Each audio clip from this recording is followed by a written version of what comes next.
Mafia Atiq Ahmad को अदालत ने उम्र कैद की सजा सुनाई। अतीक की क्राइम हिस्ट्री बहुत लंबी है। उस पर पहला केस 1979 में दर्ज हुआ था।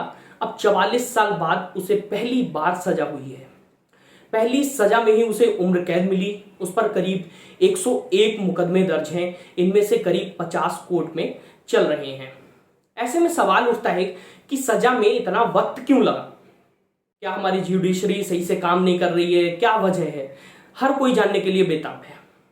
आपको बता दें कि सजा में इतना समय इसलिए लगा क्योंकि अतीक और उसकी गैंग के खिलाफ दर्ज ज्यादातर मुकदमों में गवाह पलट जाते थे।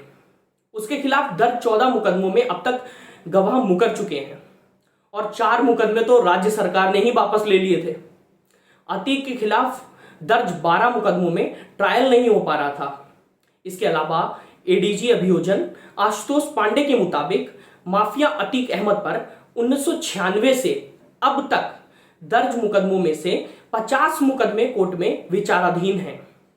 अतीक और उसके भाई खालिद अजीम उर्फ अशरफ के खिलाफ प्रयागराज के धूमनगंज थाना में दर्ज उमेश अपहरण कांड में फैसला आया है। वहीं अतीक से जुड़े 3 मुकदमों में अभियोजन की पैरवी के चलते जल्द फैसला आने की उम्मीद जताई जा रही है। इनका ट्रायल भी अभी कोर्ट में चल रहा है। दरअसल बात पिछले महीने की है। 24 फरवरी 2023 शुक्रवार की शाम प्रयागराज में दिन दहाड़े बम और गोलियां चली। 4-5 हमलावरों ने बसपा विधायक रहे राजू पाल हत्याकांड के आखिरी गवाह उमेश पाल की हत्या कर दी। हमले में गनर की भी मौत हो गई। हत्या के बाद उमेश पाल की पत्नी जया पाल ने चीखते हुए कहा, मेरे पति की हत्या जेल में बंद माफिया अतीक अहमद ने कराई। और उसके भाई और उसकी पत्नी शाइस्ता परवीन और उसके दोनों बेटों को भी उन्होंने नाम लेकर इसमें शामिल किया कि इन सभी का मेरे पति की हत्या में हाथ है। जया पाल ने इन सभी के खिलाफ केस दर्ज कराया। यूपी पुलिस की 10 टीमें एक्टिव हो गईं।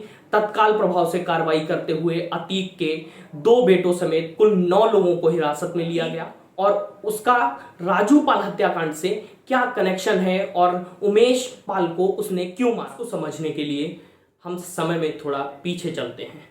दरअसल बात 2004 की है, जब देश में लोकसभा चुनाव हुए। प्रयागराज की पश्चिम सीट से विधायक अतीक अहमद फूलपुर लोकसभा से ही सांसदी का चुनाव जीत गया।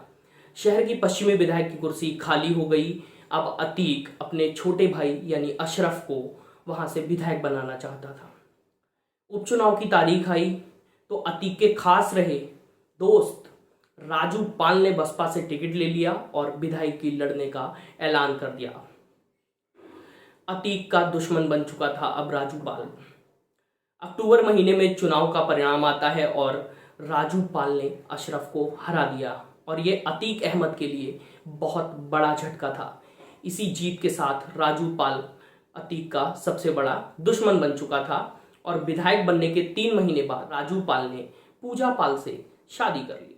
शादी के ठीक 10 दिन बाद यानी 25 जनवरी 2005 को राजू पाल की हत्या कर दी गई। साल 2007 आता है और यूपी में सत्ता बदलती है। मायावती सूबे की मुखिया बन चुकी थी। सत्ता जाते ही समाजवादी पार्टी ने अतीक को पार्टी से बाहर निकाल दिया। सीएम बनते ही मायावती ने ऑपरेशन अतीक शुरू किया और 20,000 का इनाम रख अतीक अहमद को मोस्ट वांटेड घोषित कर दिया गया। साथ ही अतीक की करोड़ों की संपत्ति सीज कर दी गई, इमारतें गिरा दी गईं, अलीना सिटी को अवैध घोषित कर उसे भी ध्वस्त कर दिया गया। मायावती की सरकार में अतीक पर एक ही दिन में 100 से ज्यादा मुकदमे दर्ज कराए गए और अब अतीक भगोड़ा सांसद घोषित हो चुका था। इसके अलावा अगर हम बात करें अतीक की फैमिली की, तो अतीक तो इतना बड़ा माफिया है ही, साथ ही इसकी फैमिली की बात करें तो पुलिस रिकॉर्ड के मुताबिक अतीक की पत्नी शाइस्ता परवीन के खिलाफ 3 मुकदमे, बेटे अली के खिलाफ 4 और उमर के खिलाफ 1 केस दर्ज है।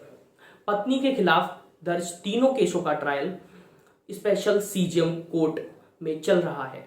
वहीं अली अहमद के खिलाफ हत्या के प्रयास, दंगा भड़काने, धार्मिक भावनाओं से छेड़छाड़ के मामलों में केस दर्ज है। वहीं अली के खिलाफ आर्म्स एक्ट में भी चार्जशीट दाखिल हो चुकी है। अली करेली में हुई हत्या के प्रयास मामले में नैनी जेल में और उमर सीबीआई द्वारा दर्ज कराए गए डकैती और किडनैपिंग के केस में लखनऊ की जेल में बंद है। ऐसी ही तमाम जानकारी के लिए आप जुड़े रहिए हमारे साथ। तब तक के लिए धन्यवाद।